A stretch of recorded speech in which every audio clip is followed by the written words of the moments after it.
Moi, nous sommes en 2026 et depuis 2024-2025, il y a un petit sujet qui fait parler ou pas, selon qu'on soit exposé à ça ou pas, l'intelligence artificielle. Ah. On voit de plus en plus de louanges, d'adorations qui sont publiées sur Internet. On estime aujourd'hui à 30% la quantité de musique générée par IA qui est postée sur Internet aujourd'hui. Ouais. 30%. C'est, je pense, une part folle.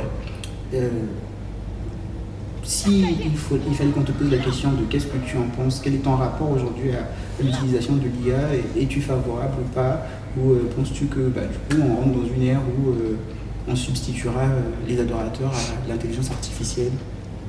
Quelle est ta pensée par rapport à tout cela? C'est sûr que, on peut essayer de résister contre l'intelligence artificielle, elle va avancer avec ou sans nous. Donc, je le vois comme un outil qui peut bonifier, simplifier parfois.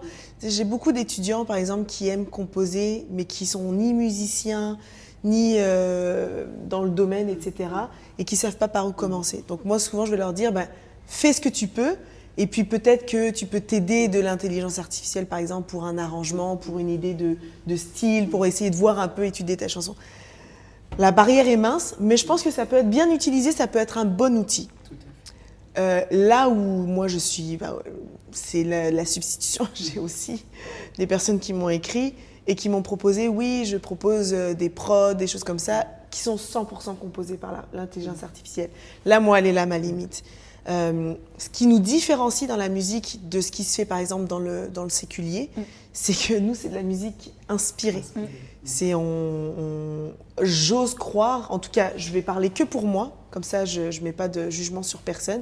Moi, la manière dont j'écris mes chants, il faut que ça naisse d'un moment que j'ai vécu avec Dieu, il faut que ça naisse de la parole de Dieu, il faut que ça naisse d'une direction de Dieu.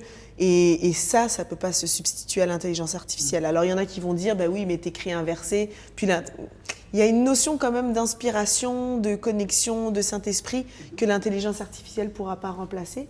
Donc, c'est sûr qu'on n'arrêtera pas ça.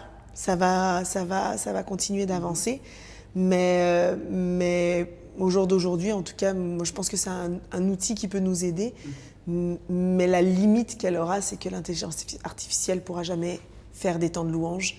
Elle ne pourra jamais nous conduire dans la louange. Voilà. Elle ne pourra jamais nous conduire à jamais amener la présence de Dieu. Elle pourra jamais, ils ne pourront pas faire des concerts, les gens qui utilisent l'intelligence artificielle. Non, ils ne pourront pas faire des concerts. Donc, et ils ne pourront pas se connecter à l'Esprit de Dieu. Donc, si on écoute pour de la musique, oui, on aura de la bonne musique avec des paroles chrétiennes. Si on l'écoute pour être béni, touché et rencontré par Dieu, l'intelligence artificielle ne pourra jamais faire ça. Excellent. On retient que c'est un outil qui peut aider, mais qui ne remplace pas. Donc, à utiliser avec parcimonie. Avec sagesse.